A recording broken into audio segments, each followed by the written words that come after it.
Welcome to Backchannel. It's, what day is it? Oh, it's the 27th. It's a Thursday. That's right. And, it's a brand new day and more fun than we had yesterday. I think that's always the plan, isn't it? You just try and have more fun than you did the day before. If you can live your whole life by that mantra, then everything's going to work out just fine. I'm Anthony Davis. This is the Anthony Davis Show. We've got lots on the menu today, and we're going to kind of work our way through it together, as only we know how. I'm moving this thing. I have this thing in the middle today. I like kind of shaking things up a bit. Maybe I'll move over here. There we go. You see, just a little, just a few ergonomic shifts. That's all we're after.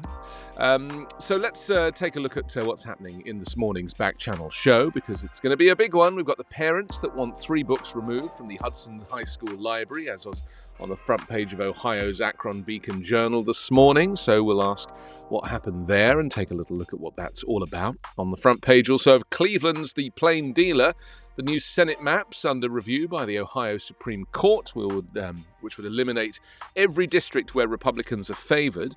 We'll be taking a look at that story. And the Tulsa lawmaker Regina Goodwin is seeking a $300 million race massacre restitution fund. We'll be discussing that in the program as well. And for the first time in what seems like forever, stock prices are in a slump. That's according to the front page of this morning's Arizona Republic. So what do you know about investing in the stock market? Is it something you've taken up recently, have dabbled with in your past, or are you thinking of trying it? I'll try and break down the rules with a basic guide to investing on the stock market. And born on this day in London in 1850 was Samuel Gompers, a key figure in American labor history. We'll look at his life and his career.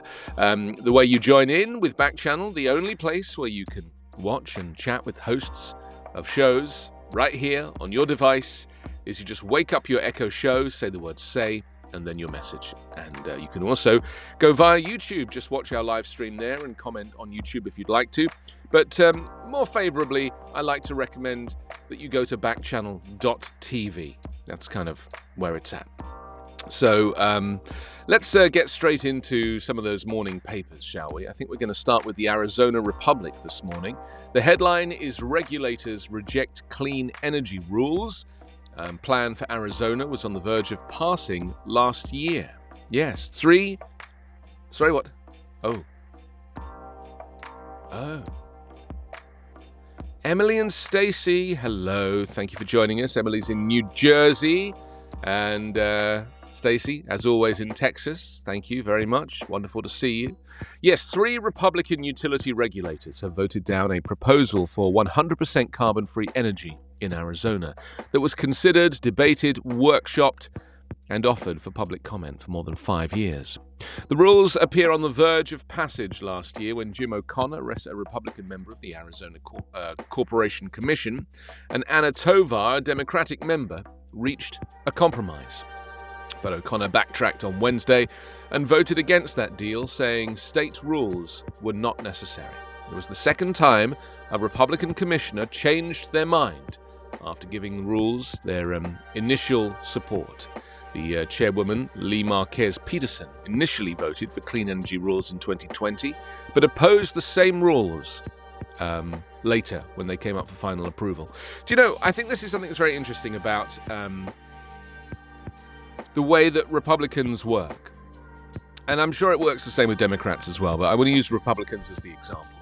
And that is like people like Kevin McCarthy, who, blamed Donald Trump for the insurrection, and then 2 weeks later has a meeting with Donald Trump, and then comes out of the meeting and does not blame Donald Trump for the insurrection. Do you remember? It's like they have meeting, they are all briefly autonomous. They have brief autonomy, and then all of a sudden they go for a meeting with somebody higher up the political party. They have a conversation. It's made perfectly clear in no uncertain terms that maybe their view is not in line with the rest of the political party, and then they backtrack. And that's the thing that keeps happening. And my concern is, with regard to this, is that Joe Manchin is going to do exactly the same as that. When it comes to finding a replacement Supreme Court judge. My concern is that there are several Democratic senators, like Sinema and Manchin, as we've discussed, who are likely not going to lend their support to Joe Biden when it comes to looking for a new Supreme Court judge. This is my concern. You know? And if you're interested in politics, then stay with us because we'll take a look at this. That very same story is on the front of the newspaper as well, the Arizona Republic this morning. The headline is, Source, Justice Breyer to retire. Biden would have a chance to fill vacancy. Yes, Supreme Court Justice Stephen Breyer is, I think it's Breyer, isn't it, is planning to step down by the end of his term after nearly 3 decades on the High Court. His announcement, which several outlets announced, citing unnamed sources. Well, I think he's pretty much the source now, isn't he? They've confirmed that he is the source of the source. He's going to the White House today to have a meeting with Joe Biden. They're going to have a conversation, you know, 2 old guys. Probably be saying things like, "Oh, have you had your hip replaced yet?" And you know, what do you do? What do you do for dandruff? It's going to be an interesting conversation, isn't it? Also, 5 things to keep in mind as stock market slides. Yes, for the first time in what seems like forever, stock prices are in a slump. The market has recovered its footing a bit over the past few days, but not before giving back a lot of paper profits from the bull market that began nearly 2 years ago. Popular measures such as the Dow Jones Industrial Average and Standard & Poor's 500 Index are down 5.6% and 8.6% respectively so far in January. We're going to look at the stock market a little bit later in more detail as well. I don't know a huge amount about it, but I've done some like penny stock investments, so I know a little bit about it. But I also recognize that, you know, what goes up must come down. And I also think that, you know, taking the long-term view, the way I see it with my tiny investments is that you take a long-term view, you know, 20 years, you'll probably do okay. Scientists say new Omicron variant, no harm, no cause for alarm. Yes, this is a new variant of Omicron. It's spreading on at least 4 continents. No, it shouldn't be a cause for panic, Massachusetts scientists said on Tuesday. Unlike 2 years ago when everyone was learning about COVID-19, there are many tools to combat the disease, and like its cousin Omicron, BA2 is expected to remain relatively mild. There we go. That's the Arizona Republic. Stacey says, are you ready for lunch hour? Yes, I am. Yes, I am. Okay, let's jump on to... I think we're going to stay in Arizona now, and we're going to go to the... we're going to go to Tucson and the Arizona Daily Star. And they lead this morning with a photograph of Justice Breyer. And it says, long-time Liberal Supreme Court Justice is retiring. It says, Breyer has been a pragmatic force on a court that has grown increasingly conservative, trying to force majorities with more moderate justices right and left of center. His retirement will give Biden the chance to name and win confirmation of a replacement before next fall's election. Yeah, but I can't see why, because this is going to require Senate passage, isn't it? And I just don't understand why it's not going to yet again be something that Joe Manchin and Kirsten Sinema are going to oppose. I mean, I appreciate that there should be enough Republicans that want to vote for a new Supreme Court justice.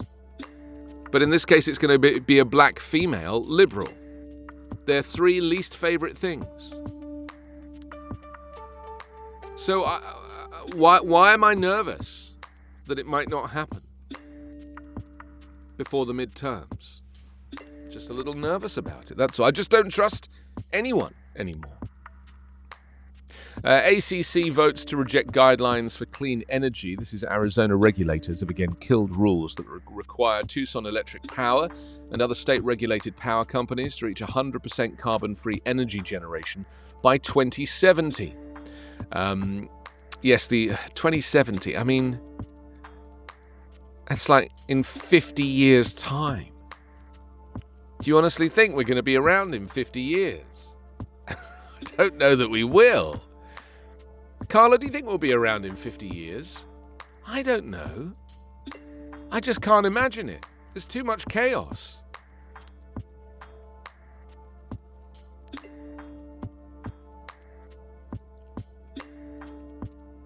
It is my climate anxiety, yeah. Maybe I like living in fear.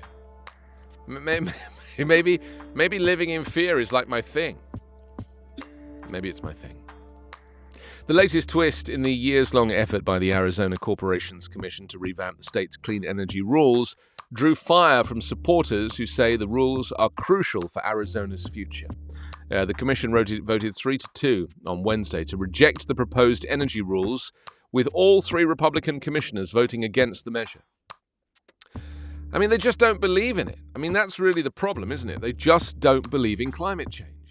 And if they don't believe in it, then what chance is there of any Republican states doing their bit? It's just not going to happen. It's like, game over.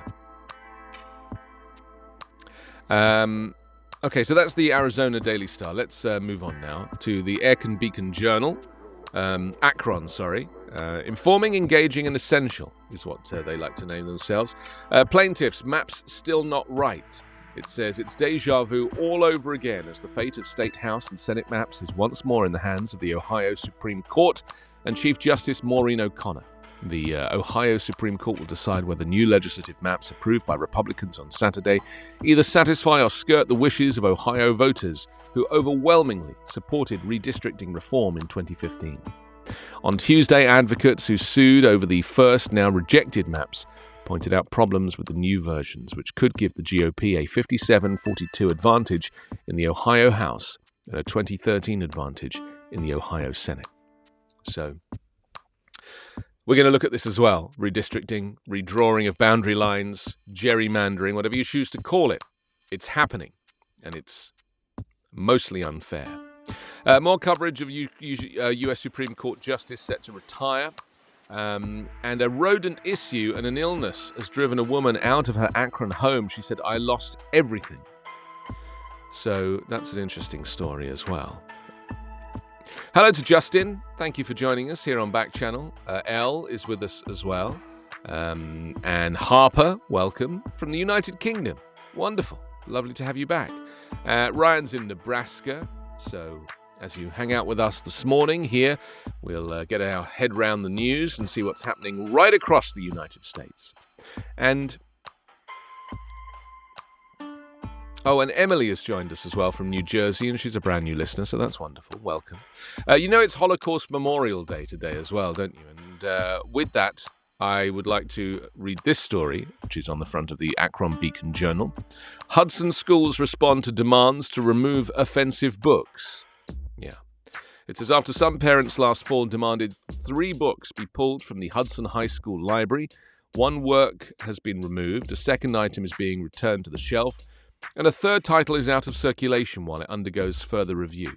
At Monday's Hudson Board of Education meeting, Superintendent Phil Herman said, A Girl on the Shore by Inyo Asano will be removed by the high school library, Lawn Boy by Jonathan Everson will be returned to circulation, and Gender Queer by Mike Hobabe will remain off the shelf. I mean, and the reason I mention Holocaust from Memorial Day is because there's a whole bunch of states where books teaching about the Holocaust have also been removed from circulation and removed from the shelves. And, it's akin to the burning of books during the various rights movements through history. So this is all to come. This is something that we're going to look at in just a little while. Let's move on with our newspapers to the Plain Dealer, Cleveland, Ohio, where I visited recently. They lead with a little photograph of Breyer retiring. Redrawn House Senate maps would mean big changes for Cuyahoga Summit counties. Yes, they've got a picture of the new map on the left and the old map on the right. It was approved by Republicans yesterday, and it says, if Ohio's new state legislative lines survive the latest round of scrutiny from the state Supreme Court, it would mean significant changes for state lawmakers from the Cleveland and Akron area. In one district in Cleveland's western suburbs, freshman Democratic Representative Monique Smith of Fairview Park would be pitted against Tom Patton, a Strongsville Republican and longtime state lawmaker. So again, we'll look at this in a little bit. House Bill 6 bribery trial could take 6 weeks. This is a story about the federal prosecutor who said on Wednesday she estimates the corruption trial involving the House Bill 6 scandal will take about 6 weeks to complete. So that's a little court story exclusive to Ohio, clearly. And best financial performance ever reported. Yes, despite the COVID-19 pandemic challenges, the Cleveland Clinic found a silver lining. They served more patients than ever, which has yielded their finest financial performance remarkably during the pandemic, the CEO said.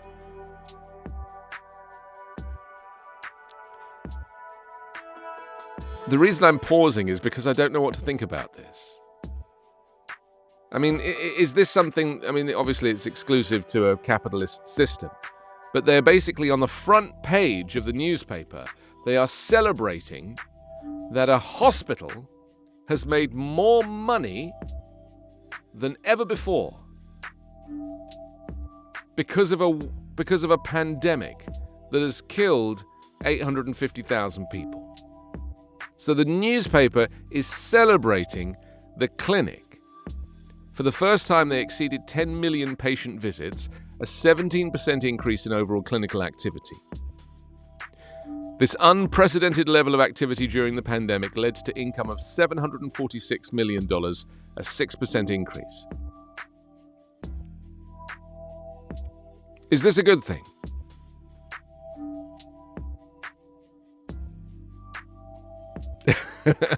I come from a country with free national socialized healthcare. So to me, celebrating the profits of a clinic is just confusing to me. It's confusing. Okay, let's go to the Tulsa world now, which is out of Tulsa. Goodwin seeks restitution fund. This is the centennial of Tulsa's 1921 race massacre have passed, but the efforts of those who believe financial restitution remains in order have not. And in legislation filed last week, State Representative Regina Goodwin is asking for a $300 million Tulsa race massacre victims compensation revolving fund to dispense reparations for damages to persons and property during the events of May through June 1921. Peter, first time on the show. Thank you for joining us from Wisconsin. Very pleased that you're here, and I know that you're listening, but if you'd like to see the show, then you can go to YouTube or buy yourself an Echo Show device. It's basically an Amazon speaker with a screen. You can see me and you can watch movies and all sorts of things. COVID-19 appears to be plateauing, according to the Tulsa World. Yes, the Dr. Dale Bratzler says the disease spread is still high and imparting a profound impact on Oklahomans and the state's hospitals. Oklahoma ranks worst in the U.S. for the rate of COVID-19 hospital admissions, according to the latest federal data. Well, my new neighbor has just moved here from Oklahoma, unvaccinated, never considered getting vaccinated. Because, in Oklahoma, it's different. It's different. I really don't fit under this desk. Maybe I grew. Something changed. Let's just move this. A few things to... Do you think my cushion shift? I don't know that I think my cushion's doing absolutely fine, thank you very much. I think something definitely changed. I think it was me. I think I got shorter. I think my torso shrunk. I'm sure that's what it was. He of the incredible shrinking torso. Black on black. Yes. Gonna get myself some black paint today, and I'm gonna fill in all of these white gaps, so it's even more of a void. I love it. Gilcrease coming down. Demolition begins to make way for a new $83.6 million facility. This is the Gilcrease Museum. It opened in 1949. It's being taken down to clear the way for a new $83 million state-of-the-art facility. The groundbreaking ceremony for the new Gilcrease Museum is scheduled for May 3rd, 73 years to the day after the original opened. I wonder what they show in there. Doesn't say what kind of artifacts are shown.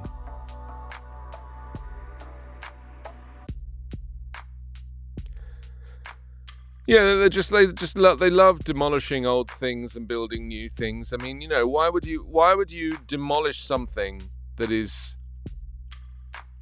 arguably, should be listed, I guess. I mean, maybe it wasn't much of a building. I don't know. I'm looking at it and it's not particularly attractive.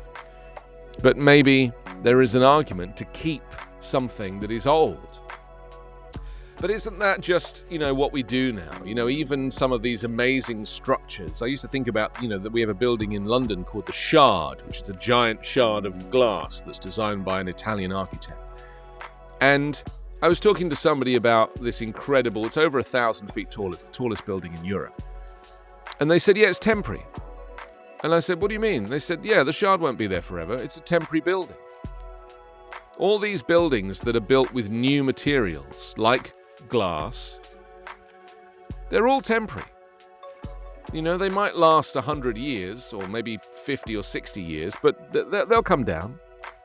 But really the old churches that we have so many of in England and the old cathedrals and kind of interesting structures that are built of stone, they're the ones that are going to outlive everything else. All these new amazing skyscrapers, they're not permanent. They have a shelf life. But the really old buildings that are hundreds of years old, they actually are the ones that last. It's very interesting. Okay, that's Tulsa World this morning. Stacey's having pizza for lunch. That's wonderful. I'm pretty hungry this morning, actually. I would really, the old me would sit here with a big plate of cookies and just work my way through the cookies during the show. That's not the new me anymore, things have changed for me. The morning call this morning leads with officials urge testing as syphilis cases increase. Oh, that's just great, isn't it? Just as you thought you'd seen the back of coronavirus, the syphilis has returned. Yes, it says at the start of the new millennium, it looked like syphilis might become a thing of the past. The sexually transmitted infection, thought to be eradicated because of penicillin and safe sex education campaigns, has been making a comeback. And Lee Valley public health officials are becoming increasingly concerned. Allentown had 76 confirmed cases of syphilis last year, a 65% increase from 2018's 46 confirmed cases. Delicious.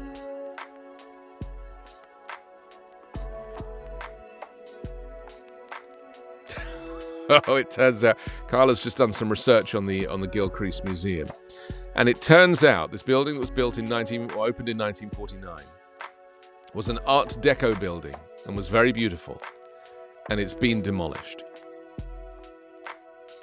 Susan Neal, the executive director of the museum, said early on Wednesday before the demolition started, she was so excited. She was so excited, Carla. She said, "This is long awaited for by so many, and it's going to be such a wonderful gift to Tulsa. I just can't wait." Tulsa voters approved $65 million to renovate and expand the museum as part of a 2016 Vision Tulsa sales tax package. The mayor's Gilcrease Museum Vision Task Force later voted unanimously to recommend building a new facility after it was determined that rebuilding the existing one to modern standards would be too expensive. There you go. Too expensive. It is too expensive. If you're going to renovate an old building and respectfully restore it and modernize it, but maintain its integrity, it's expensive.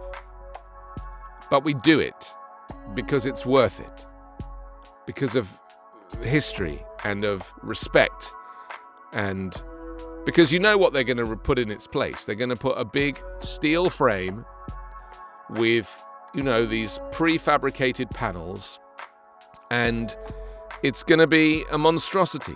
And yes, it'll be big, and yes, it'll be affordable, and yes, it'll be, have all of these modern. It'll be like a shopping mall. Shopping malls are just, to me, they're just like the worst type of architecture. A shopping mall. I'm yet to kind of go into a good one. Okay, let's move on up. as people say. Turk touches on financing and houses.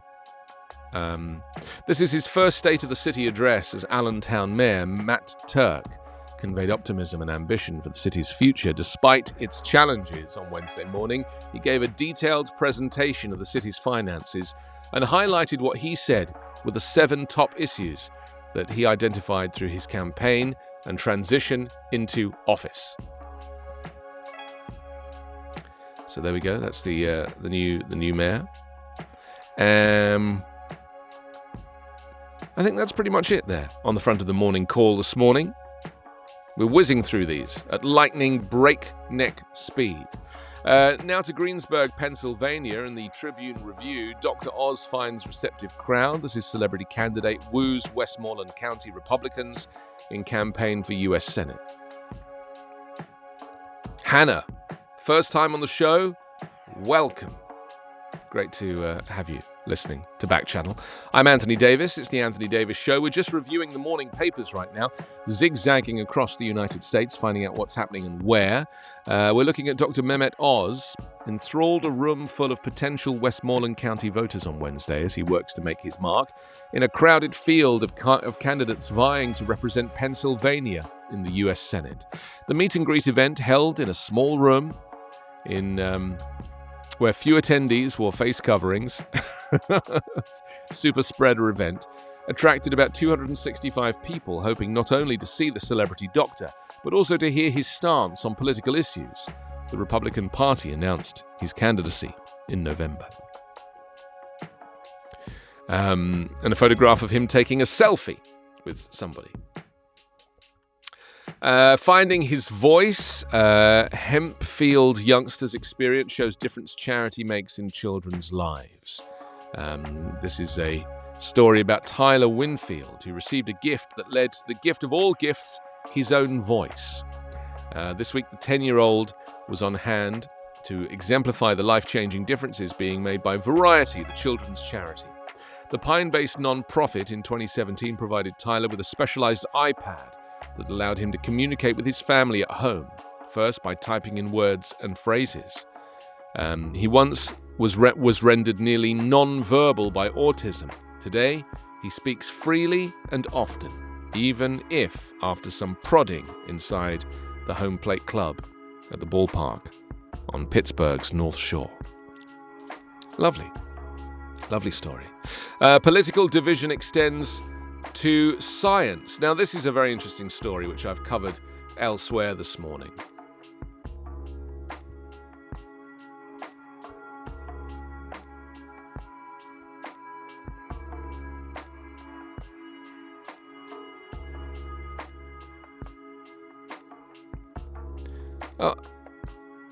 Yeah, inside. What am I looking at here? Oh, inside. Hard to pin down.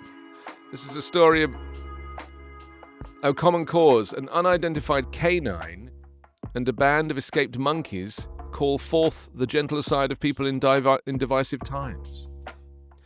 This is an opinion piece that Carla's just directed me to on the front of the Tribune Review. An unidentified canine and a band of escaped monkeys call forth the gentler side of people in divisive times. That's the headline. It's on page 6, so I can't read it to you because I've only got the front page. But it certainly is going to keep us guessing.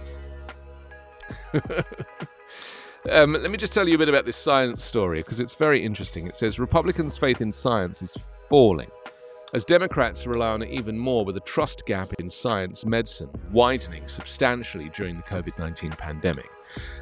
It's a survey that says it's the largest gap in nearly 5 decades. It's a widely respected trend survey conducted by NORC at the University of Chicago. It's been measuring confidence in institutions since 1972. But it is unsurprising to more than a dozen scientists. It says we're living in a time when people would rather put urine or cleaning chemicals in their body than scientifically vetted vaccines. Yeah. I mean, it's a conversation I have with people all the time. That people don't trust the government, they don't trust science, but they do trust some random person with no qualifications who speaks the loudest and has very strong opinions. So, where would you rather who would you rather be directed by? And, years ago, what the survey says, I've read the survey, it says that, years ago, both political parties believed the science almost equally. Science was a non-partisan, evidence-based, fact-based subject. It was not an opinion-based subject. But what I really liked was what the University of Georgia meteorology professor Marshall Shepard said. Marshall Shepard said, there's a clear convergence of fear, lack of critical thinking, confirmation bias, and political tribalism that's causing this.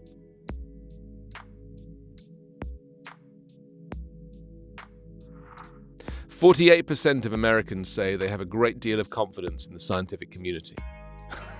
48%. It should be like 80%, 90%. 48% is nothing to be proud of, not in my opinion.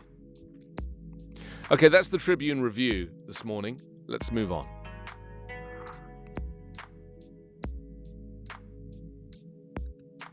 I really would like donuts this morning. That's what I really fancy. I saw a photograph yesterday of my son eating donuts in school. And I looked at, and that looked like such a beautiful donut. And I just thought to myself, wow. Your kids go to school and they get to eat donuts.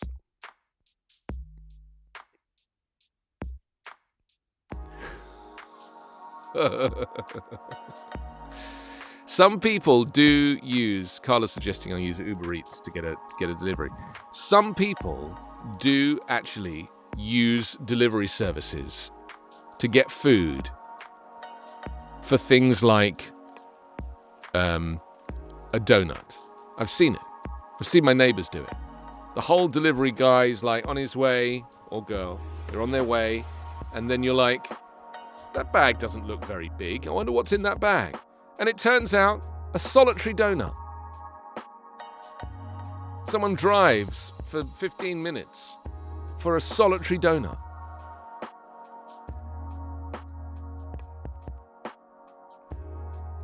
I mean, that really does kind of sum up society these days, doesn't it? Like where we're at in terms of like thinking about the effects of your appetite on the climate and on it. Yeah, just because you can do something doesn't mean you should do something. I mean, I think that's the fundamental issue. Just because you can do something, you shouldn't do it. Just because you can. The news press this morning for Florida, for Cape Coral, North Fort Myers, Lehigh, Estero, Bonita. FDA's antibody move irks DeSantis. Now, this is interesting. This is the governor, of course, Ron DeSantis, the king of all kings, the world king, future leader of the empire against the rebellion. And Surgeon General Joseph Ladapo are condemning Monday's decision by the U.S. Food and Drug Administration to halt the distribution of antibody treatments that have become central to the state's COVID-19 response. And DeSantis is even teasing at taking legal action. Despite all previous indicators and warnings from federal government that these drugs don't work against the Omicron variant, Ron DeSantis has made it the main part of the state's response to COVID-19, bucking and prevailing wisdom of the national medical community. And because of the FDA's decision on Monday, appointments for more than 2,000 Floridians to receive this treatment were cancelled on Tuesday, the governor said, and all monoclonal antibody treatment sites have been shut down, the Department of Health announced late on Monday evening. That includes one at the site of the former Naples beach. Now, let me explain a little bit about this, because it's important. Omicron is different to Delta. The monoclonal antibodies were developed for Delta. They do not work on Omicron. Omicron is now the dominant strain in America, about 96% of all cases. And yet, Ron DeSantis does not accept the findings of the science community. So I looked into this as to why. And it turns out that Ron DeSantis' donors, because of course he's very well funded by Republican donors, they all have shares in these monoclonal antibody companies. And so therefore, in order for them to maintain their position with their financial position, they need this antibody treatment to be in use. And of course, DeSantis is their man, right? Because he's on their payroll. And if they say, what's all this about? You need to make sure that these are still in use. He's going to go for it. Because fundamentally, public health comes second to profit. In Florida and across the wider country. It just does. It just does. I mean, unfortunately, that's kind of the way it is. As Bruce Hornsby used to say. And still does. Collier County manager to retire. This is battling COVID-19 and its after effects since September. Collier County manager Mark Isaacson announced his retirement after less than a year on the job. Do you know, that reminds me, I didn't realize that Meatloaf died of COVID-19 and that he was an anti-vaxxer. Isn't that true? Yeah. It's true. Yeah, his brain got poisoned by the anti-vax movement or the anti-COVID-19 vaccination movement, and he refused to get vaccinated, and it's what killed him, apparently. I saw all this yesterday, and I was very sad about this because he wasn't old enough to die. He was madly in love with his wife, who he'd been with for 20 years. He had a lovely daughter, and he effectively signed his own death warrant by refusing to get vaccinated. He just now has to go on the list with all of the other people who don't, have been fed misinformation. They're just being fed misinformation. How many people need to die before someone's like, something, the vaccine kind of works?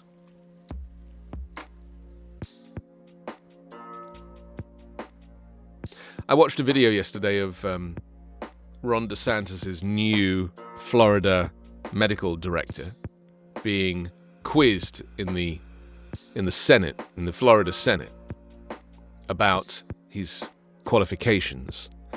And a Democratic senator asked him directly and said, do vaccines work against COVID-19? And the guy refused to answer. This is the new medical director in Florida. Refused to answer. It's on video. I watched it. Was prepared to say anything except the fact that the vaccines work. And this is proof. Because, of course, 9.5 billion people have been vaccinated now. If there was a problem with the vaccine, you think we might have heard about it by now.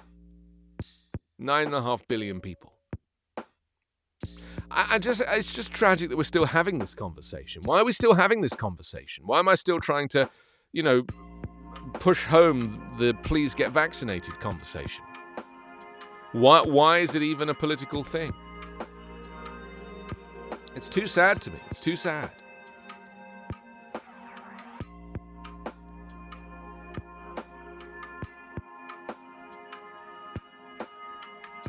What, the Meatloaf story?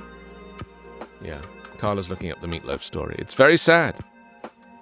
I worked with Meatloaf in 2006. I was looking at a photograph that I took of him yesterday. He looked pretty well in 2006. Did not look so well like 2 weeks ago, I'm sure. Next up on the front of the news press in Florida, a story about mealtime for young ones in Eagle's Nest, and a photograph of an eagle shown by the Southwest Florida Eagle Cam at Dick Pritchett Realty in North Fort Myers is fed by a parent on Tuesday. The eagles named E19 and E20 are about a month old. That's lovely, isn't it? Nice to have a nice eagle story for a change. I like a good eagle story.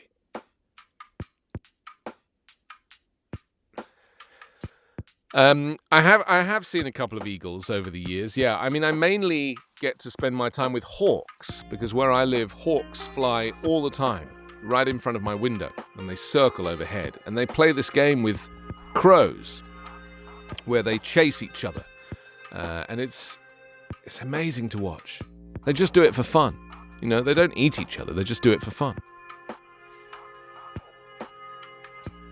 A reminder that Backchannel has a growing list of shows here for you, including Haley and Alison Live, waking you up in the morning with lots of laughs, and their one-star cinema review.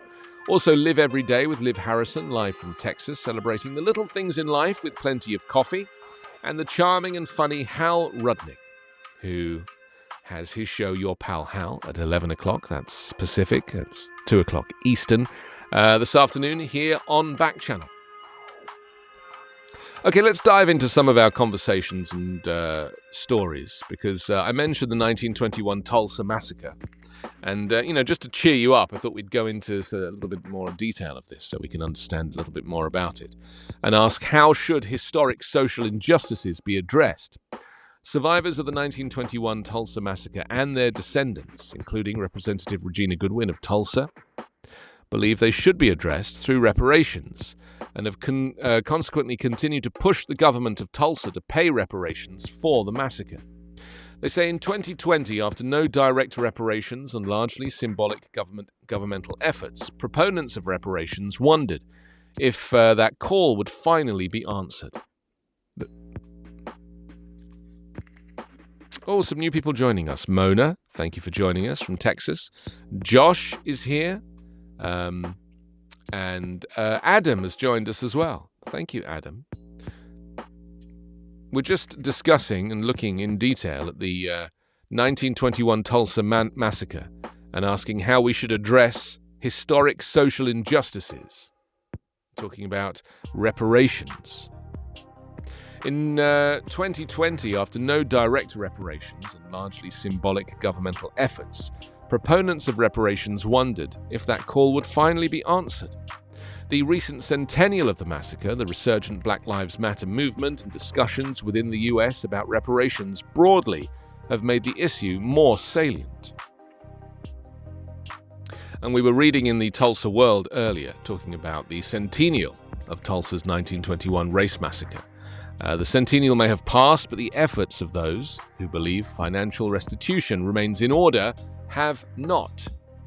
Because in legislation filed last week, Representative Regina Goodwin of Tulsa is asking for a $300 million Tulsa Race Massacre Victims Compensation Revolving Fund to dispense reparations for damages to persons and property during the events of May 31st, 1921. Simon has joined us. Thank you very much for getting on the Echo Show and joining us. Mona can see us as well, which is wonderful. If you're just listening and you'd like to see us, then you can find us on YouTube as well. But it's nice being inside your Echo Show device. It's like a very small space that I inhabit and I enjoy. Let me out of here. Let me out of here. If you want to get in touch, you can just wake up your device, say the word "say" and then your message, and it comes right through to me. You're also very welcome to send a message via the Backchannel.tv web chat facility. So that's Backchannel.tv on your browser. So, let's look at this story because it's very interesting to me. I was watching, I don't know if you saw, there's a drama on Netflix that I've just finished watching with Michael Keaton, where he plays the lawyer, the public defender, whose job it was to dish out compensation to victims' families of 9/11. It's the most wonderful drama. I'm trying to remember what it's called. Maybe we'll look it up. But Michael Keaton plays this lawyer, and Stanley Tucci plays the kind of leader of the campaign group who fought to get the US government to pay not just the families of people who died in 9/11, but also the firefighters who went in to save people and who suffered lifelong asbestos poisoning, breathing difficulties. And what they basically were trying to push for was an unlimited fund, you know? Instead of putting a price on somebody's life, they wanted the fund to consider each individual's case, rather because he had an algorithm, like a formula, that basically worked out how much the family would be compensated. And the whole idea of this drama was following Michael Keaton's very difficult decision of how to remunerate people and compensate people for the loss of their loved ones. Did you find out what it was called, Carla? Worth. That's right. It's called Worth, and it's on Netflix.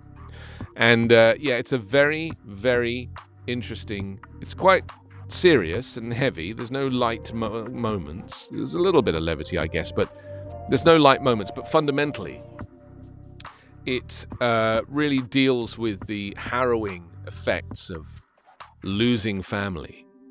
And the reason I'm connecting this to the Tulsa Race Massacre Victims, compensation, revolving compensation fund, is because it's about how do we put worth, a price, a value on human lives, not just the loss of life, but also what they have endured.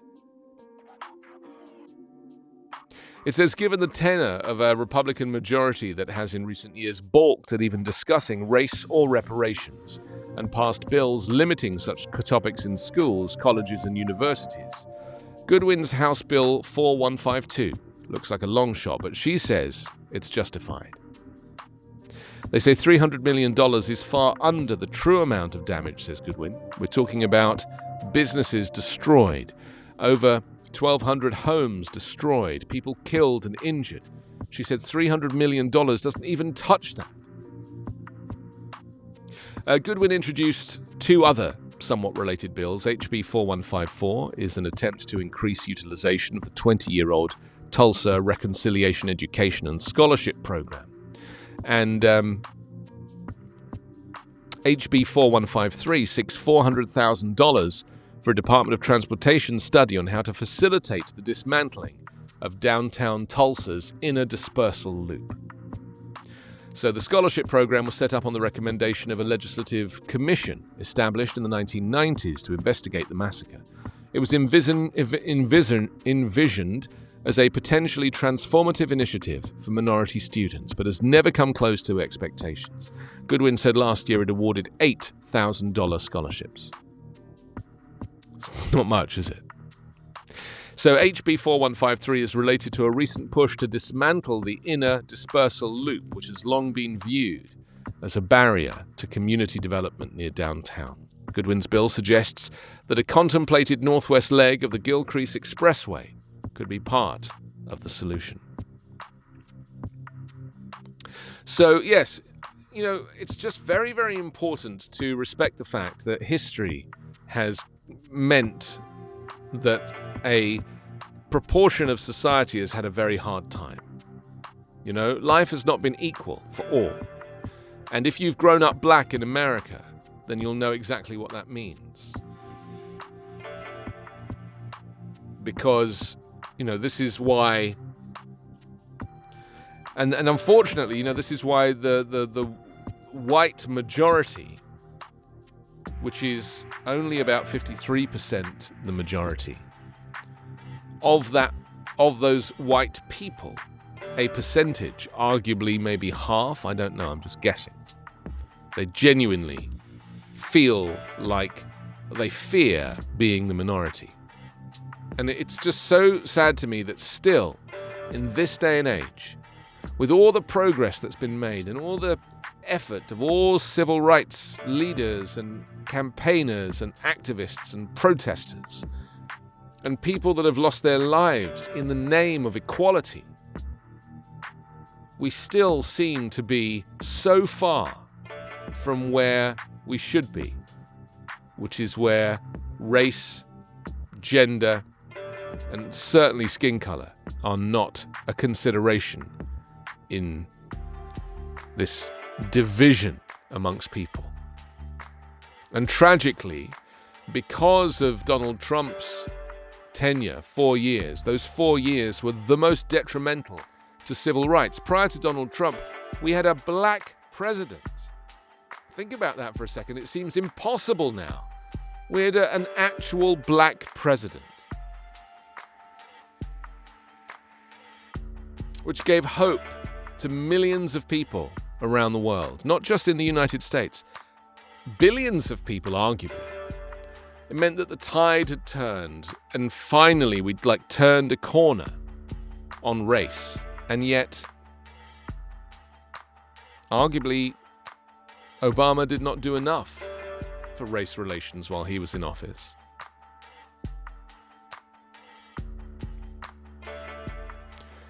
Yeah, because it's a pendulum swing, isn't it? And whilst I was innocently in England seeing Barack Obama being elected, and I presume that meant that the majority of Americans had finally come round to the fact that color of skin is irrelevant when it comes to choosing a leader. And I naively thought that everybody here thought it was wonderful that this had happened, and America was the most forward-thinking, progressive society. And it turned out I was so wrong, because there was millions of people who were furious that a black man had been elected president. They were disgusted. They were offended. And it meant that it encouraged this new push to the right, to the far right, where white nationalism became the common enemy. Rather than it being Republicans and conservatives, it became white nationalists. And people that were moderate, or people that were fiscal conservatives, or people that were conservatives with a small c, they all joined this right-wing movement that was so intrinsically racist. And so I guess it was a combination of having a black man in office for 8 years, combined with Trump, who encapsulated all of this hatred because he was so insecure. He welcomed all people that supported him, even these fringe groups. And he encouraged the fringe groups to become part of the mainstream. This white evangelical Christian conservative movement that has been hijacked by the far right, and the Lord's name taken in vain for the first time, really, in my lifetime. In such a, it's in plain sight. They're not even doing it quietly or silently. It's in plain sight. So my naivety of being in England and thinking that America had changed for the better was just so short-lived. And when I came here, 2 weeks later, Trump was inaugurated. And if you want an education on how things change on a dime, turned on a dime, watch Trump's inauguration speech. Listen to the guy's words. He sowed so much disinformation in that first speech that he made, where he talked about America being broken. He said it's broken. He created this image of this ruined country, and then positioned himself as the man to fix it. So it seemed like the only solution to fixing it was to follow his route, his extreme right-wing views. And that brings us into this next subject about education. And of course, the banning of books, which I said is akin to the burning of books.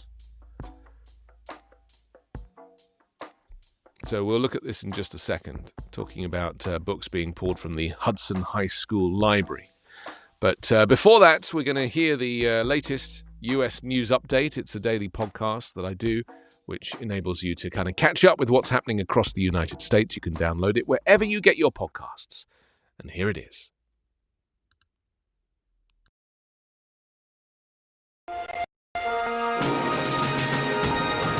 It's Thursday, January 27, from the Volley Network. This is your daily US news update.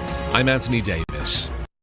Liberal US Supreme Court Justice Stephen Breyer plans to retire, lawmakers said on Wednesday, giving President Joe Biden the opportunity to fulfill a campaign promise to nominate the first black woman to the nation's top judicial body. The retirement Breyer, who is 83 and has served on the court since 1994, gives Biden a first chance to shape the court, whose 6-3 conservative majority has shown an increasing assertiveness on issues including abortion and gun rights. Biden's Republican predecessor Donald Trump was able to choose 3 justices during his 4 years in office. Biden's fellow Democrats hold a razor-thin majority in the Senate, which under the U.S. Constitution confirms Supreme Court nominees. Senate Majority Leader Chuck Schumer said Biden's nominee to replace Breyer will receive a prompt hearing and will be considered and confirmed with all deliberate speed. White House Press Secretary Jen Psaki said Biden will honor his presidential election campaign pledge to nominate a black woman to fill any Supreme Court vacancy. Breyer and Biden are scheduled to make a public appearance today, where the justice is set to formally announce his retirement. Democrats aim to confirm Biden's pick for the vacancy in a time frame similar to the 1-month process that McConnell and the Republicans used in 2020 to confirm Trump's third appointee, Amy Coney Barrett. Your daily US news update is part of the Volley Network. To hear my live daily morning show, ask your Amazon Echo device to open Backchannel. There it is, the US News Update, which you can get wherever you get your podcasts from. I'm Anthony Davis. This is Backchannel. It's almost 10 o'clock on the West Coast here. I'm in Los Angeles. It's 1 o'clock Eastern.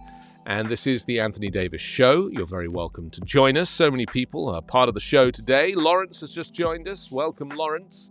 Nice to know you're listening and watching. Simon, Adam, Josh, Mona, Hannah, Peter, Ryan, Harper, Elle, Justin, and Stacey, of course. All part of the Backchannel Massive on this Thursday morning. I'm Anthony Davis. Let's get straight on with our conversation about the parents who last fall demanded 3 books be pulled from the Hudson High School library. One work has been removed, a second item is being returned to the shelf, and a third title is out of circulation while it undergoes further review. So I want to talk to you about these books, the types of books that are being banned, and if they are the type of books that you might have read, the type of books that you are concerned about, but also the type of books that you recognize are not really a threat to anybody, other than the people that are seeking to ban them.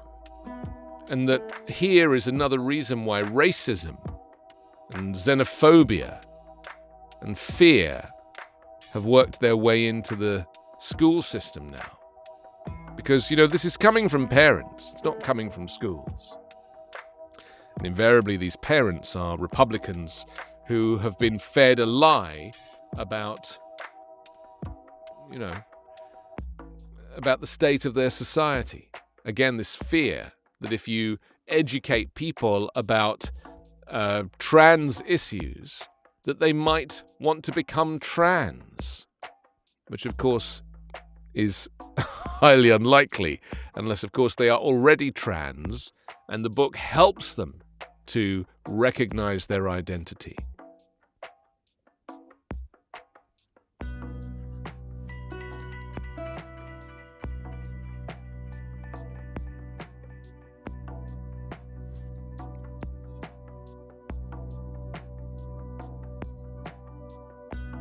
Yeah, I think that there is a general fear now, not only from this current kind of white Christian majority, that they are being marginalized, but of course, homosexuality is still looked down upon in amongst those groups.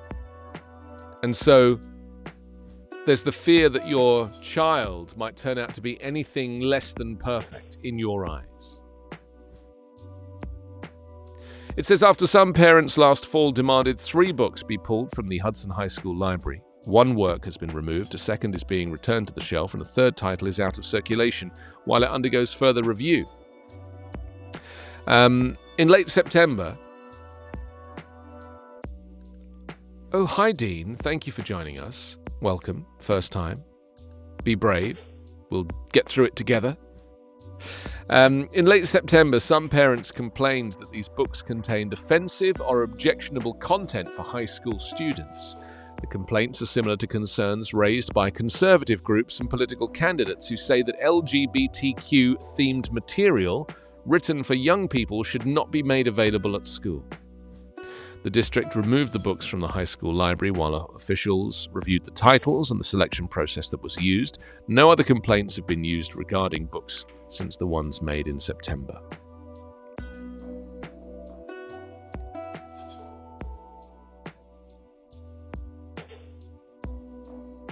Genderqueer and Lawn Boy were honored by the American Library Association with Alex Awards given to 10 books annually, with special appeal to young adults aged 12 through 18. But both books have been criticized in other states by parents demanding the books be pulled from school library shelves.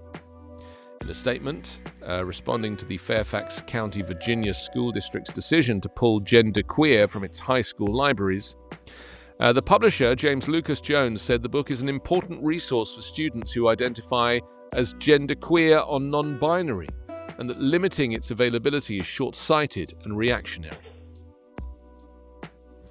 I mean, this goes back to that phrase. Let me see if I can find that newspaper. It was very, very good, where it talked about, the denying of science by people on the right. Here we go. And this is the line that I mentioned earlier, and this applies also to this story about people rejecting certain books.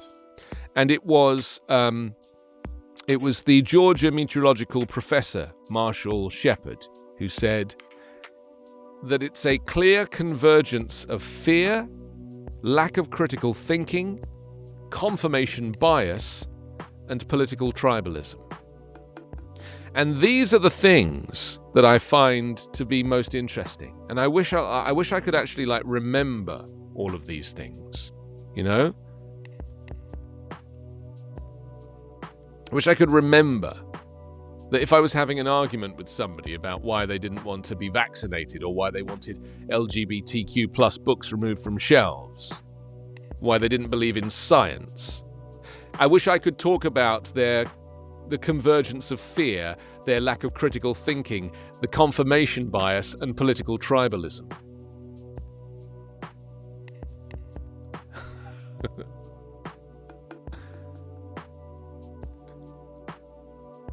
Because, fundamentally, it's those four things that are really present and prevalent for all of these conversations.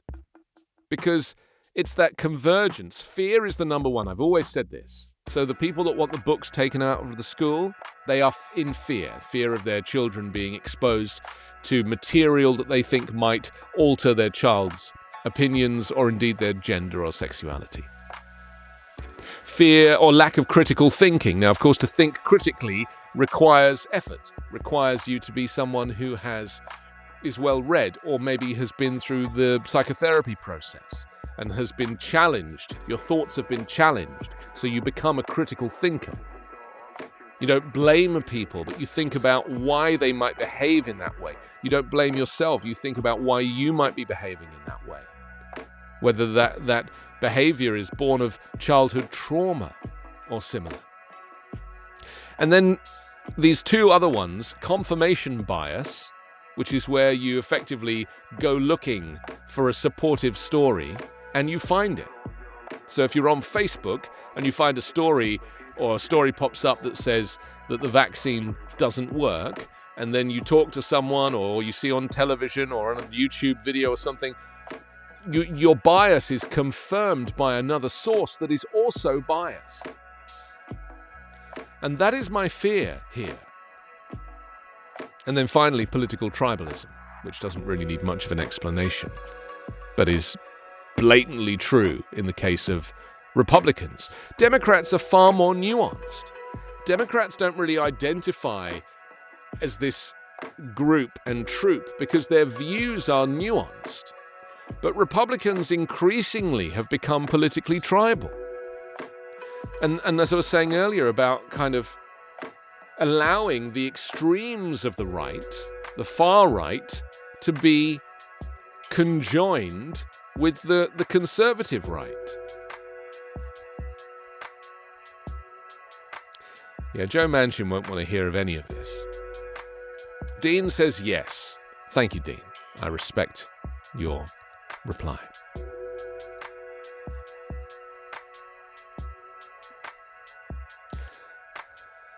There are some wonderful Republicans out there. I'm not being hard on Republicans. I'm just talking about the fact that we are seeing this increased tribalism where even Republicans who do not hold these views are increasingly being drawn into this debate because they feel like Republicanism is under attack. And therefore, when you're under attack, you all tend to bunch together. And that's what I'm talking about, how the patriots gave way to nationalists, gave way to Nazis. And unfortunately, history tells us that that's how it works. And I know that not everyone's like that. I recognize that everyone's not like that. But the problem we have now is that division means, by nature of the fact that we're so divided, is that you pick a side. And this is what I say about Democrats being nuanced. Republicans need to be more nuanced, but we don't have... Look at voting rights, Carla, as an example, right, in the Senate. Not a single Republican voted for the Voting Rights Act. Not a solitary Republican. And this is what I'm saying about nuance and being able to separate yourself from the rest of the tribe and say, you know something, I actually believe in this. I might be a Republican, I might have, conservative views, but I fundamentally believe that the more people that vote have the free access, the right to vote, the better in America. Not a solitary Republican voted for it.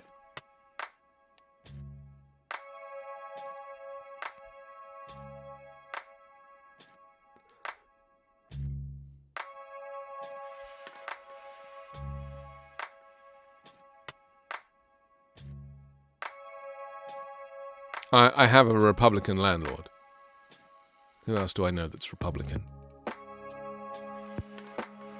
I don't think I know any Republicans. I mean, I live in California. I mean, it's like there's like 3.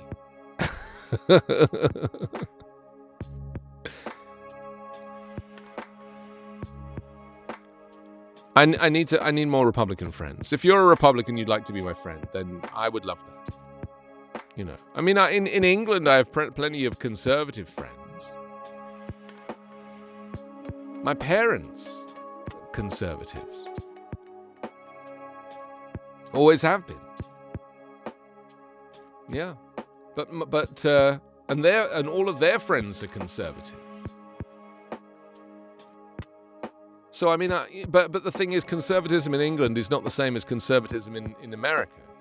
It's completely different.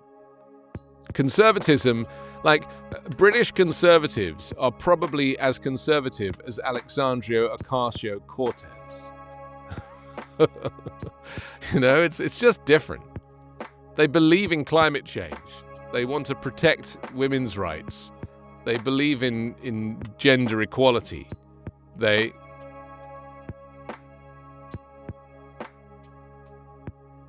not. They're also, I mean, politically, I think conservative... Here's the other thing, right? There is a difference between conservative voters and conservative lawmakers, right? Because our lawmakers don't represent us.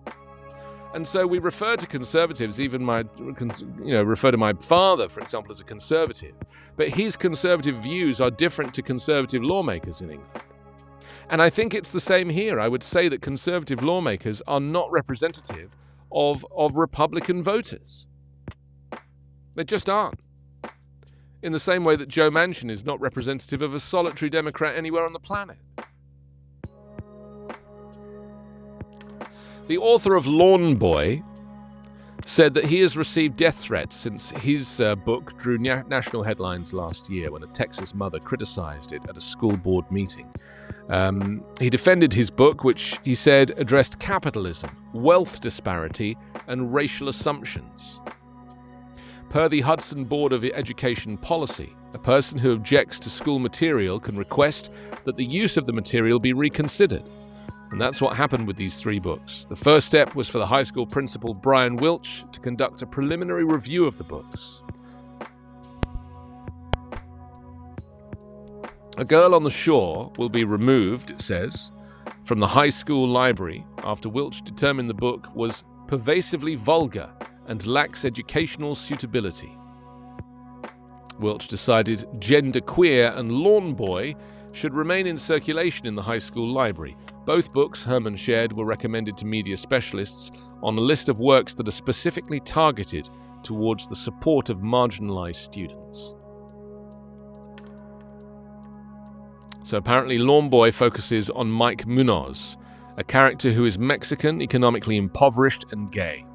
And Herman noted that Wilch reported that Munoz's story of grit and perseverance sheds a positive light for these often marginalized groups.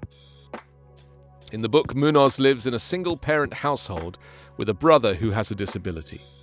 Mr. Wilch found the book has literary value to students in our high school who may face similar challenges, and that although there are sexually explicit accounts in the book, they do not detract from the overall educational value to students similarly situated. I mean, look, we as humans need to be challenged, don't we? We need to learn about things that aren't necessarily going to be part of our lives. So just if you're not gay, it doesn't mean you shouldn't learn about gay issues. If you're not black, it doesn't mean you shouldn't learn about black issues. If you're not poor, it doesn't mean you shouldn't learn about poverty. It's not complicated. It's called a full, rounded, balanced education. And I already talked to my 6-year-old daughter about the plight of growing up black in America and explain to her what it means for her contemporaries who may be African American, of which there are not enough in her school. But I also marvel in the joy of seeing children playing together and not thinking that other children who don't look like them are not just the same as them.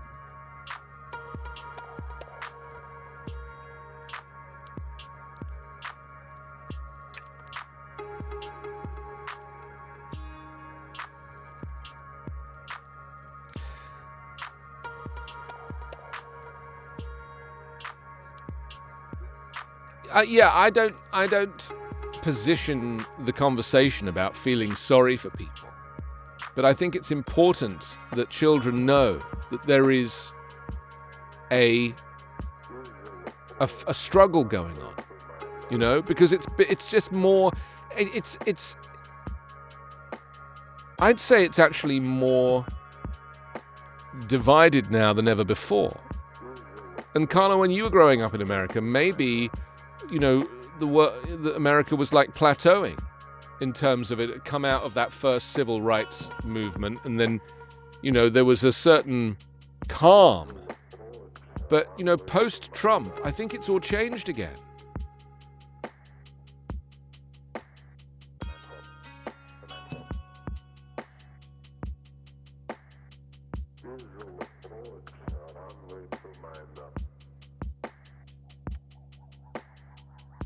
I've never said to my children that their black friends are worse off than them. I've only ever said that, you know, it's important to recognize, to see people's color is basically what I'm saying.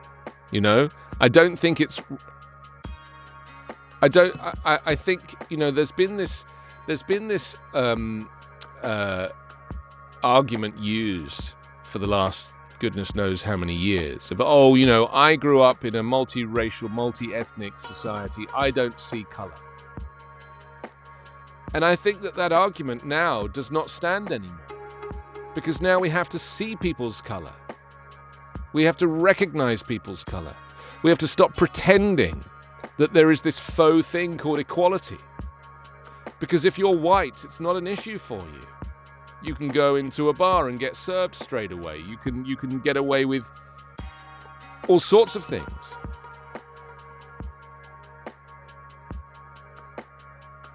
Well, I've had this conversation with plenty of people who recognize.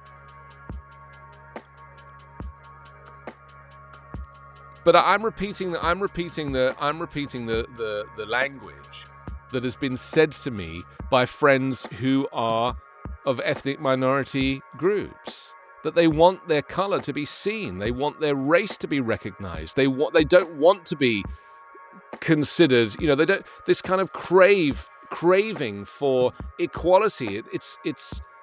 It's impossible unless you go through this process first of actually seeing people. Because we're talking about people that have either been persecuted or they've been through a period of living where they are unseen. And the point is that we now have to see people's color and acknowledge it.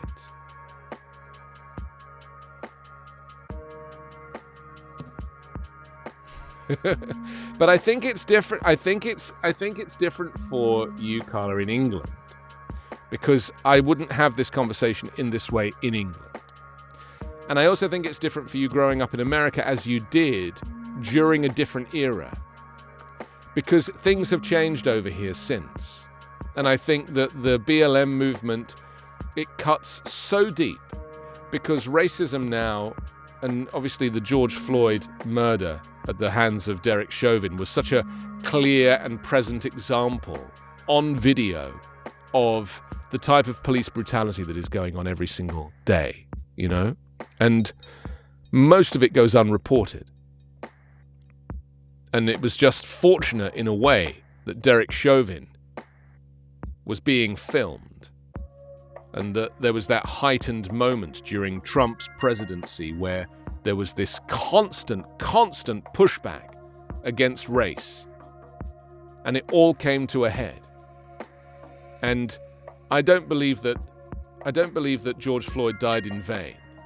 And I think a lot of people feel the same because that ignited a movement now that is so much stronger.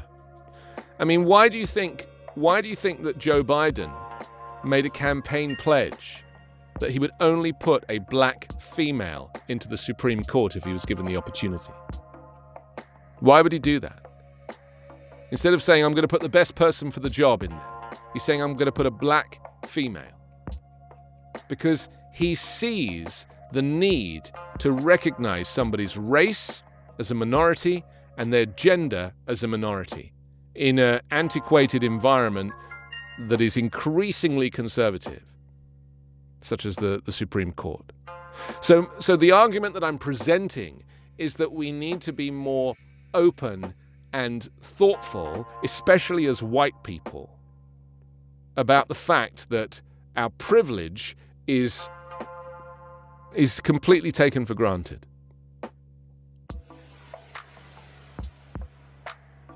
I want you to feel uncomfortable, Carla. I want you to feel uncomfortable. I don't want you to... It's nothing to do with pity. It's about opportunity. It's about seeing people for who they are and affording them the same opportunity to be able to sit on the high court. You would, because you're not a racist. But unfortunately, you would do these things because you're not a racist. So but you've got to understand that I am now living in a inherently racist country. And so those of us that care have to go above and beyond to address that balance. You can't think that it's just going to happen by itself, by osmosis.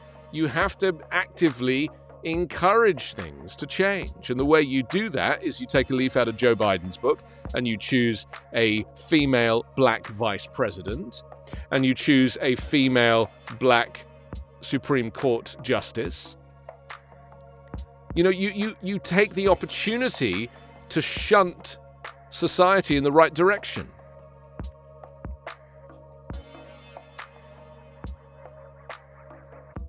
Why is that any different to, encouraging children to see each other's friends?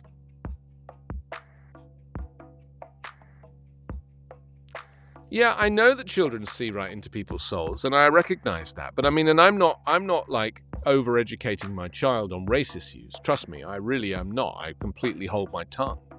But I still recognize that it is important for my children to know that in America, it is harder for black people to get the same success as it is for white people. And that they have to work harder. They have to be more evolved. They have to be more...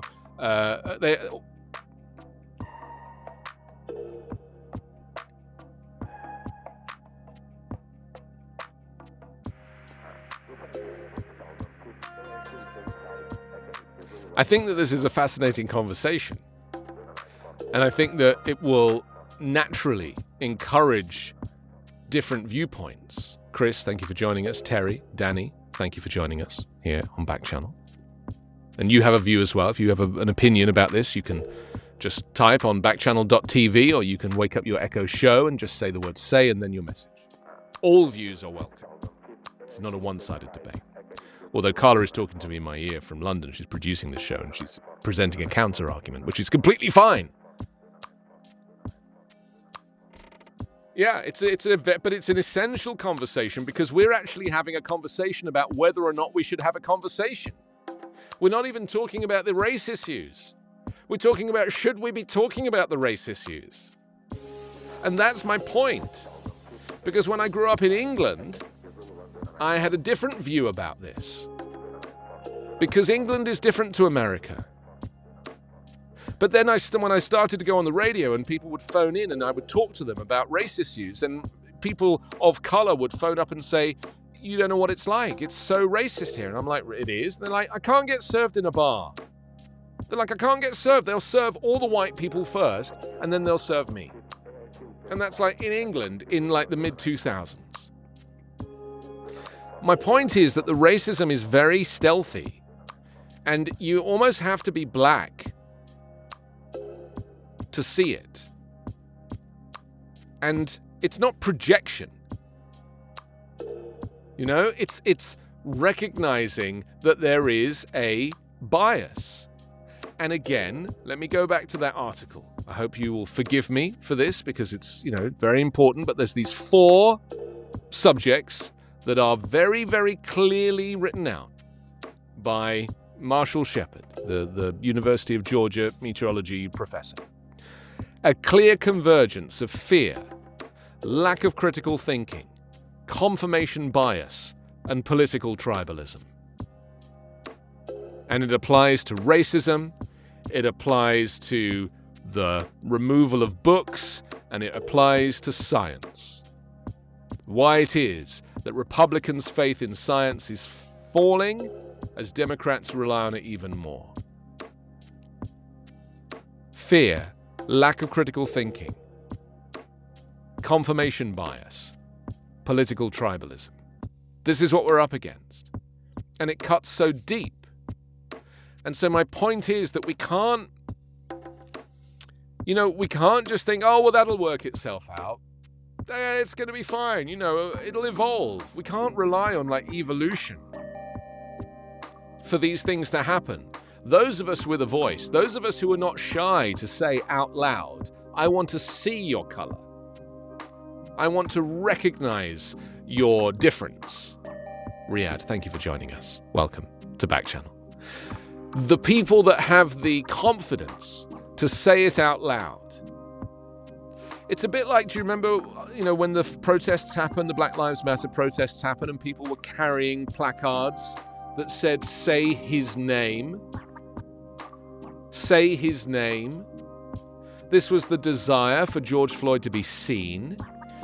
I mean, I was reading about Breonna Taylor the other day, and I was getting so upset. She was asleep. She was asleep. I mean, this is the modern America that we're living in, and this is why it's important to speak out and not to be shy, even as a privileged white person.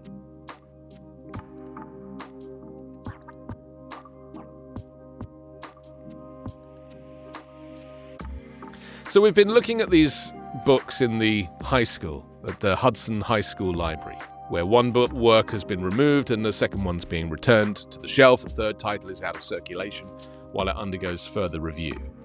And I wanted to talk a little bit about censorship this morning. And do teens bow to school control? Students don't, as the Supreme Court wrote in its 1969 Tinker versus Des Moines decision, shed their constitutional rights to freedom of speech or expression at the schoolhouse gate. But the rules definitely change once students enter them. School officials can, to a certain degree, censor what students say or write or read, and teens don't necessarily have a huge problem with that. Because most of the 13 to 17-year-old respondents in a recent Gallup Youth Survey said it's appropriate for public schools to restrict bad language in writing assignments, but fewer said it was appropriate for schools to limit what students can write about in student newspapers, or to ban books or newspapers and magazines that school officials consider offensive. David Hudson Jr., who's research attorney for the First Amendment Center at Vanderbilt University, said, "I think students realize that they are realize since they are little that profanity is disfavored. The law does provide school officials, in the Fraser decision, the ability to prohibit profanity. But I think students draw the line when it comes to censoring ideas and viewpoints, particularly reading and the school newspaper, which more students identify as student-initiated speech rather than school-sponsored expression." And this is the problem now, isn't it? It's like we, for the first time, are starting to question whether school boards that create curriculum are actually working in our best interest. I never considered that the school board who creates the curriculum might have a political bias and might want me to learn some things and not others. And it's different for me, being educated and growing up in England, because it's a very different country. But here in America, it's becoming increasingly clear that curriculum is very much, a matter of political opinion. There is legal precedent for public schools to prohibit the use of vulgar or profane terms if the expression interferes with the school's work or encroaches on other students' rights. It's a highly appropriate function of public school education to prohibit the use of vulgar and offensive terms in public discourse. That's fine, limit profanity, for sure. But what we're talking about is Holocaust denial. What we're talking about is reducing the period of slavery and the slave trade down to its kind of bare minimum. Pretending that the Jim Crow wasn't really a thing. Or that the Confederacy was essential. I mean,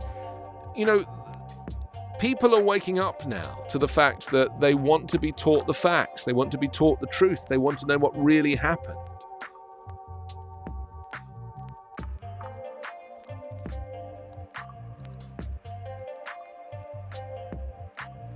So, I'm very grateful for all of your input on this, because it's a very divisive subject. But, there can only be one reality. There can only be one history. History only happened in one way. It was only very recently. Do you remember when Kellyanne Conway was interviewed and she referred to alternative facts? And that was the first time somebody out loud talked about their political bias as facts rather than as opinion. And so what we end up with is people going, yeah, well, those are your facts, but these are my facts. And it's like, no, these are not my facts or your facts. They are the facts. So I'm just going to read you a list of some of the banned books, or books that have been challenged. Some classics, that the ALA Office for Intellectual Freedom has recorded attempts to remove books from libraries and schools and universities. And these titles are books on the Radcliffe Publishing course, top 100 novels of the 20th century that have been banned or challenged. For example, The Great Gatsby by F. Scott Fitzgerald. That was challenged at the Baptist College in Charleston because of language and sexual references in the book.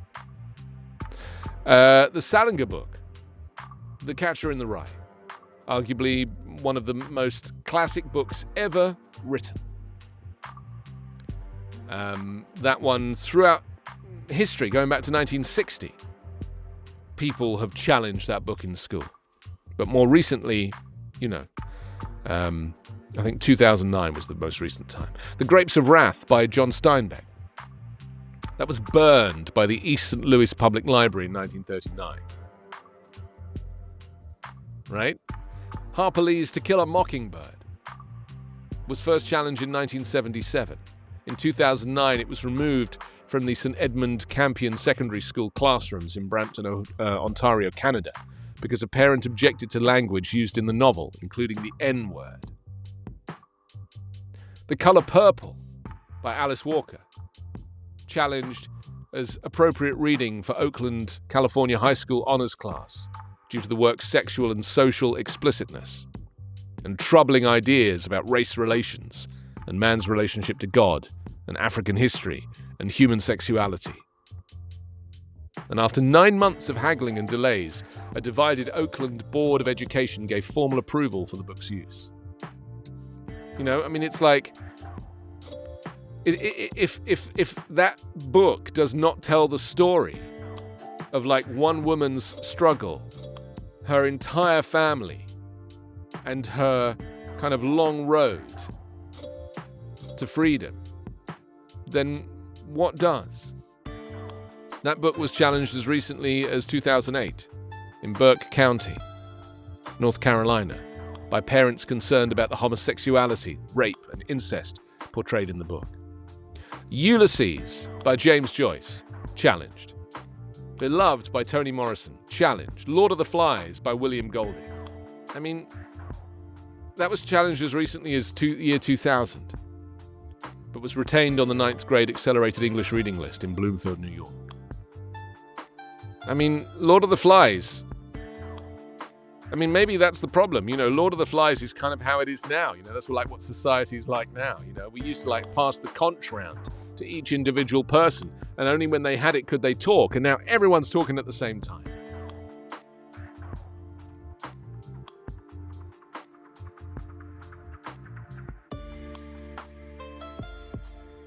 Your pal Hal is coming up in about 20 minutes' time. I'll be having a chat with him in just a couple of minutes, and we'll be finding out what's going on in his show, so looking forward to that. Hal, stand back and stand by, to coin a phrase.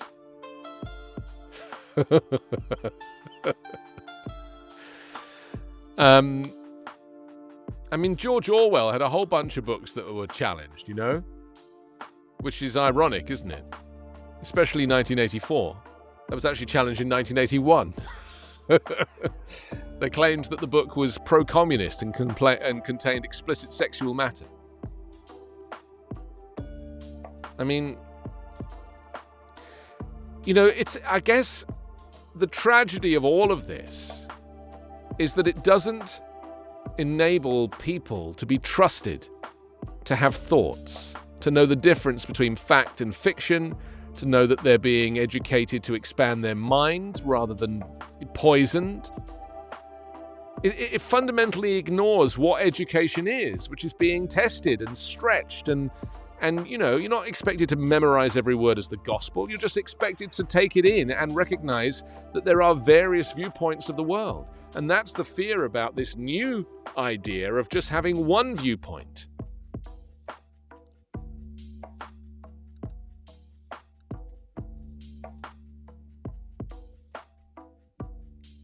I did want to talk about the stock market. This was like a bit of a life hack that we were talking about earlier, because the stock market had what they call it a recalculation. No, it's where it basically just drops off. Recalibration.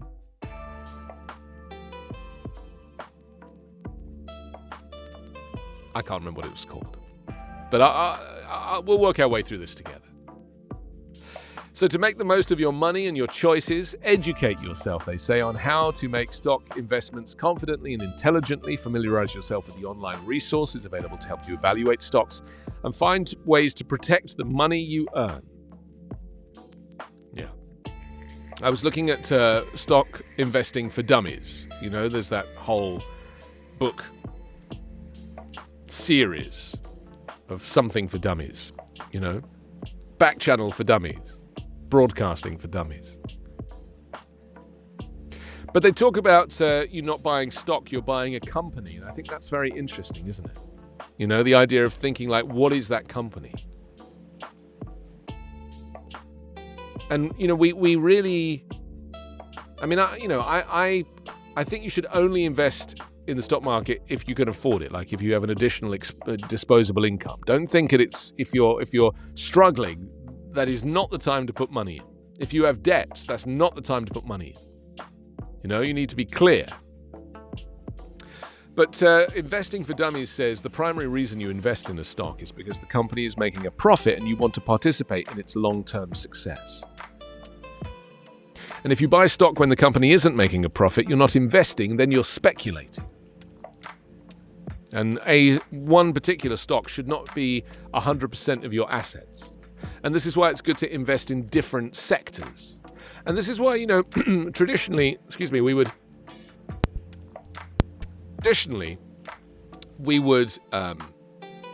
invest in housing, right? In housing stock. We would buy a house.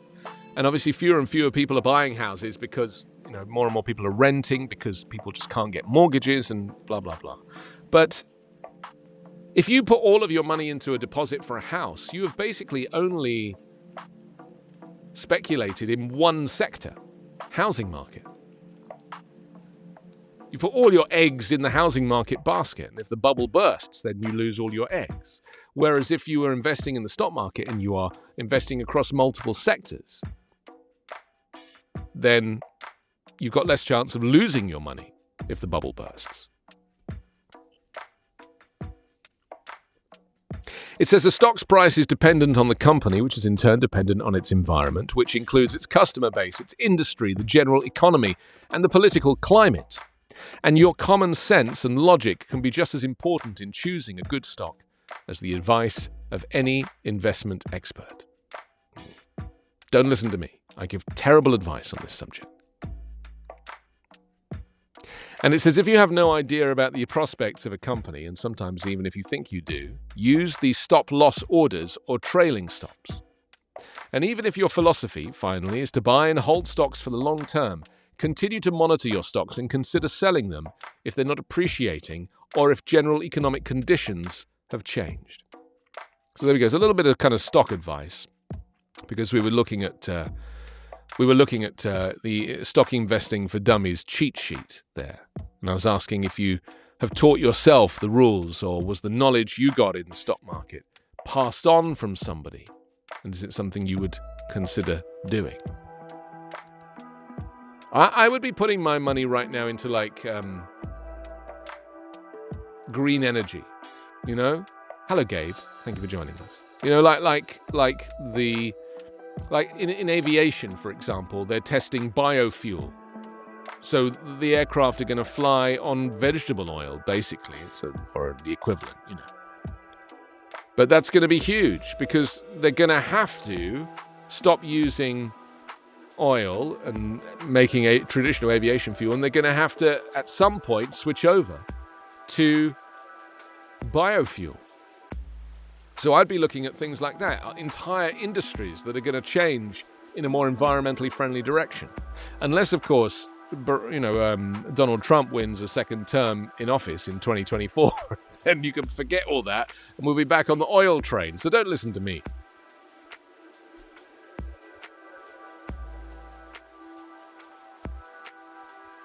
Hi to Gabe, Riyadh, Chris, Terry, Danny, Dean, Lawrence, Simon, Adam, Josh, Mona, Hannah, Peter, Ryan, Harper, L, Justin, and Stacey for all joining us throughout this show. It's been wonderful to know that you're right there. We're going to take a look at what happened on this day in 1850. We always do this towards the end of the show, don't we? We're going to look at who was born on this day in 1850. But first, we're going to talk to our friend, your friend, my friend, your pal, in fact, and my pal, who is going to be on next. His name's Hal Rudnick, and he's your pal, Hal.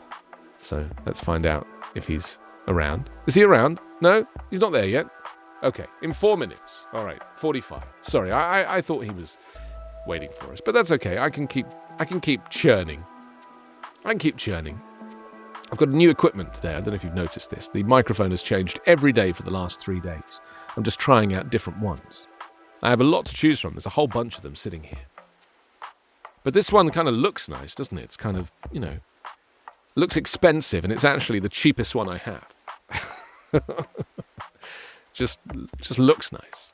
It's all about the looks, My grandmother used to say if the Queen showed up wearing a set of pearls, you would presume they were real, right? And I think it's been like a mantra that has stuck with me for a while, that you can convince people that you're of a slightly different social standing than you really are. So let's look at Samuel Gompers. He was born in 1850 on this day, on the 27th of January, 1850. The key figure in the American labor history, he founded the American Federation of Labor, the AFL, served as the organization's president from 1886 until his death in 1924. Wow, that is quite a tenure. Interesting looking man. He looks a bit like Brian Cox, who plays the main character in Succession. Co-founder and first president of the American Federation of Labor, he was born in the working class East End of London, the son of Solomon Gompers, a cigar maker, and Sarah Rudd, Dutch Jewish immigrants. At the age of 6, he attended the Jewish Free School, where he studied Hebrew and French, but 4 years later, the family's economic needs required that he apprentice himself, first to a shoemaker and then a cigar maker. Difficult economic times continued for the Gompers family, and with the financial aid from his father's union, Samuel and his family immigrated to the United States, arriving in New York City on the 29th of July, 1863. And at first, as the oldest son, he worked side by side with his father, rolling cigars in their tenement apartment on New York's Lower East Side. I wonder if Fred Trump rented that to them. Yeah, it's a little early for that. By 1865, Samuel entered the world of the cigar factory as a skilled worker, where he would remain in a succession of shops into the early 1880s. By Gompers' own admission, his youthful interests focused little on the labor movement. Rather, he joined with other immigrant working-class youth in a variety of social groups and fraternal orders, and undoubtedly shared in that distinctly male world of popular entertainments and saloons. But when Gompers entered the cigar factory to work, he also entered a world of ideas and visions that would, in time, have a transforming influence on this young man. He was introduced to discussions on political issues, the conditions of labor worldwide, and the work of such political economists as Karl Marx, Ferdinand Lassalle, and Edward Kellogg and Ira Stewart. And within a few years, he joined a small group of skilled workers from different trades for regular, intense discussions of the current standing and future prospects of labor. Isn't it crazy that now, we're only just starting to kind of talk about unionized workers, with the gig economy and people working in the Amazon warehouse, and just the idea that actually representation for people working in factories, or indeed the gig economy, if you're, driving an Uber or similar, that it might be a good idea to be represented as a group. And we're only now just coming back to that after years of workforce, labor forces being marginalized and unions shutting down effectively, and also business leaders refusing to negotiate with leaders. That's the other thing. So let's spare a thought for the great Samuel Gompers. I'll tell you a little bit more about what he did in just a little while. Are we ready for your pal now? Is your pal ready? Is he coming in this way or is he coming in this? Oh, he's down there. There he is. Hello. Hello. How goes it, Anthony? Very good, thank you. Your pal? Is your pal like your first name, and Hal's your second name? I'm thinking about having it legally changed. Going to run that past the wife, see what she thinks about it, and we'll take it from there. We'll take it from there. Is her second name currently Hal? Very close. My wife's last name is Halpern, actually. Really? That's So great. yeah. So she's right there. She's right there. And does she watch your back channel broadcasts? Is she in the room, or is she at work? Like, is she close by when you're doing your show? She watches it and then gives me a long page of notes afterwards. No, actually, she pops in on occasion, but she's not as avid a viewer as my mother. Right. Well, we all know your mum. You know, she was trolling me for a while as well. Oh no, I appreciated you incorporating her and welcoming her as we as a enjoyed her loyal very viewer. much. Where is she today? Yeah. I feel like I feel bereft. I know she might be watching. Sometimes she watches it. She throws it from her phone to the TV, and she'll Right. watch it on YouTube on her TV. But she doesn't know how to communicate with the show when it's being broadcast. You know, technology at a certain age, it becomes a hurdle. And I'm just happy my mother's able to text, and I've taught her a few things. That's great. I feel like it's the same with my mum actually. You try very hard to kind of get them to join the modern society. You know, like I gave my mum an iPad and various things, and she still uses the phone, like, and holds it up to her face. And I'm like, just like put the phone down, use the iPad, like relax, like don't. And she's like, yeah, but the phone. So sometimes it's easier said than done. But I think that Tiny actually, victories, I think that tiny our victories parents' along the way. generation are doing very well under the circumstance, considering how technological our world is now. I think our parents are doing very well. Oh, absolutely. I mean, it's changed immensely in their lifetimes. And some of the stuff that we like, the very futuristic stuff, like FaceTime. I don't know if you remember in the old days, there would be like on a futuristic show, people would have a communicator, and then you'd be able to see the person you're talking to, and that was such a novel futuristic idea. Right. We're here. We don't quite have the flying cars yet, but yeah, we were promised flying cars, but instead we have NFTs. Yes. Is that near field telecommunications? I